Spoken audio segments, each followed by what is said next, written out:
और जिस तरीके से उस रैली का आयोजन हुआ हमने खुद देखा। हमारे बीच में भाटी जी गांव-गांव गए। हर जिले में पश्चिम का कोई जिला ऐसा नहीं था जहां वो नहीं गए, जहां उन्होंने चौपाल नहीं लगाए, जहां उन्होंने लोगों को इकट्ठा नहीं किया।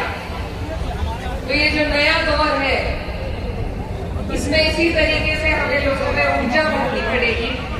और जो ऊर्जा भाटी जी ने पश्चिम में हर समाज में भरने का काम किया है, मैं उनका दिल से धन्यवाद देती हूँ और आप सभी का धन्यवाद देती हूँ। मेरी जानकारी में आया है कि आपके यहाँ से कम 5000 लोग उस रैली में जाने का कार्यक्रम हुआ था। मैं आपका दिल से धन्यवाद देती हूँ अपनी पार्टी, अपने राष्ट्रीय अध्यक्ष जी की तरफ से कि आपने हमारा सम्मान बढ़ाया। आपने उत्तर प्रदेश में वो अलग जगाने का काम किया, एक नया दौर पैदा करने का काम किया, जिससे हमें पार्टी की मजबूती सबसे ज्यादा पश्चिम में देखने को मिली। आज क्रांति दिवस भी है और मुझसे पहले भाटी जी बता चुके कि आज 10 मई का दिन आपके हमारे लिए कितना जरूरी है।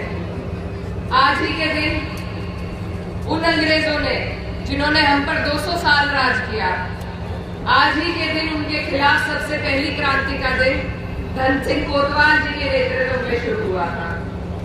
और वो क्रांति कामयाब भी रही क्योंकि उसमें सर्व समाज, सभी मजहब के लोग शामिल थे। ये इस क्रांति के बाद से अंग्रेजों को एक चालाकी सूझी, उन्होंने हिंदू और मुस्लिम का भेदभाव करना शुरू करा और उसी के भेदभाव के बलबूते वो आगे भी 100-150 साल और हमारे ऊपर राज कर रहे हैं। ये जो नए दौर के अंग्रेज हैं, ये जो काले अंग्रेज हैं, ये सिर्फ शक्ल से नहीं दिल से काले हैं, इसलिए इन्हें काले अंग्रेज कहा जाता है। आज ये जो काले अंग्रेज आप पे हम पे राज कर रहे हैं, इन्होंने भी वही एजेंडा उठा रखा है। ये भाई को भाई से लड़ाकर, हिंदू को मुसलमान से लड़ाकर, सिख को ईसाई से लड़ाकर ये सत्ता पे काबिज हुए बैठे हैं।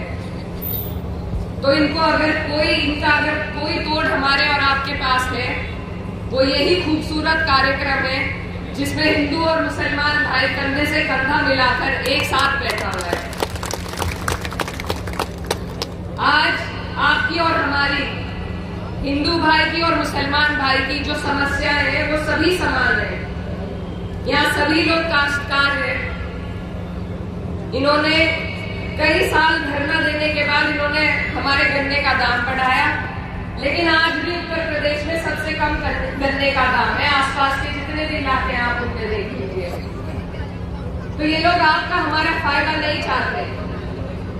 इन्होंने तो आपको और हमें सौगात में सिर्फ स्मार्ट मीटर दिए हैं। जिस सरकार का काम है कि वो आपके और हमारे उत्थान के लिए काम करे, जो आपको और हमें आगे बढ़ाए, वो सिर्फ और सिर्फ हमारे से पैसे लूटने की योजना बनाने के अलावा और कोई काम नहीं करती। आज किसानों पे, गरीबों पे स्मार्ट मीटर जैसी इन्होंने मुसीबत डाल दी है। और अभी अगर कोई रुकावट आई है तो इस बात का ध्यान रखिए कि अगली बार इनके हाथ अगर सत्ता लगती है तो ये सिर्फ आपसे और हमसे पैसे लूटने का ही काम करेंगे। तो ये सरकार किसी आम आदमी के भला नहीं चाहती। इन्होंने सारे स्कूल बंद करा दिए। हमारे शामली जिले में एक महिला को अस्पताल में भर्ती तक नहीं दी गई। ये इनके सरकारी अस्पतालों का हाल है। लॉ एंड ऑर्डर, कानून व्यवस्था की ये बात करते हैं। हर जगह, चाहे महिलाएं हो, अभी गाजीपुर में क्या हुआ, अभी उन्नाव में क्या हुआ, ये कहीं महिलाओं को सुरक्षित नहीं रख पाते हैं। महिला छोड़िए, मेरे खुद के लोकसभा क्षेत्र में अभी 2 ऐसे बड़ी वारदात हुई है, तो कहां गया इनकी कानून व्यवस्था? ये लोग ना कानून पे ध्यान दे रहे हैं, ना हमारे रोजगार पे, ना हमारी पढ़ाई पे, ना बढ़ती महंगाई पे। ये सिर्फ और सिर्फ अपना भला चाहते हैं और अपने भले के लिए किसी भी हद तक गुजर जाएंगे। आज अगर आप और हम ये ठान ले कि आने वाले 27 में इन बेईमानों को हमें यहाँ से हटाना है, तो ये किसी हालत में ऊपर नहीं बैठ पाएंगे। इनके पास बड़ा पैसा है, सारी एजेंसी इन्होंने कब्जे में कर रखी है, लेकिन ये जो जनता है अगर ये प्रण ले ले, आपसे बड़े नहीं है, आपसे बड़ी ताकत नहीं है इनके पास। मुझे दिनकर जी की वो कविता याद आती है कि सिंहासन खाली करो जनता आती है। वो भी एक दौर था, उसमें भी जनता ने तख्त बदलने का काम किया था, और ये भी वही दौर है। आपको और हमें मजबूती के साथ अड़ना है, डटना है और लड़ना है। और मुझे उम्मीद है कि जब तक भाटी जी जैसे लोग हमारे बीच में हैं, वो समाज में जिस तरीके से 36 बिरादरी में जागरूकता फैलाने का काम कर रहे हैं, हम सब मिलकर अगर काम करेंगे तो वो दिन दूर नहीं जब इस उत्तर प्रदेश में आपकी अपनी पीडीए की सरकार बनने का काम होगा। हमें किसी को अछूता नहीं छोड़ना है, 36 बिरादरी को हमें जोड़ने का काम करना है। यहाँ हमारे बीच में रिटोल से भी कई लोग आए हैं, उनका भी मैं धन्यवाद देना चाहती हूँ। आपके अपने मीठे आम तो खाए, जितने मीठे लोग यहाँ पर आए हैं उनका मैं धन्यवाद देती हूँ। ये हमारे पड़ोस का जिला है। मेरे पिताजी का मरहूम चौधरी मुनव्वर हसन साहब का यहाँ से बहुत लगाव रहा है। एक हमारा राइस मिल भी हुआ करता था यहाँ पर, तो उनका इस क्षेत्र से, यहाँ के लोगों से विशेष लगाव, आना जाना, सबको एकजुट रखने का उन्होंने बहुत प्रयास किया।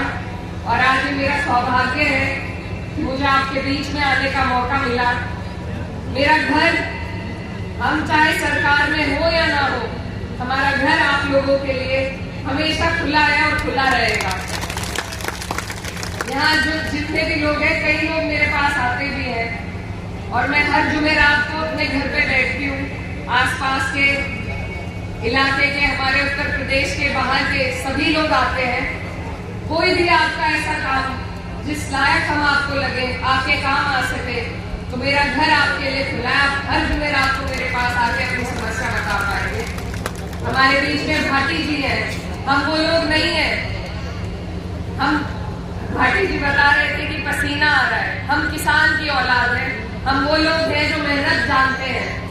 हम 24 घंटे आप लोगों के बीच में रहने का काम करते हैं, और जो युवा लोग आज यहाँ मंच पर हमारे साथ मौजूद हैं, वो भी 24 घंटे आपकी सेवा, आपके लिए आगे रहने का काम करेंगे, ऐसा मेरा आपसे वादा है।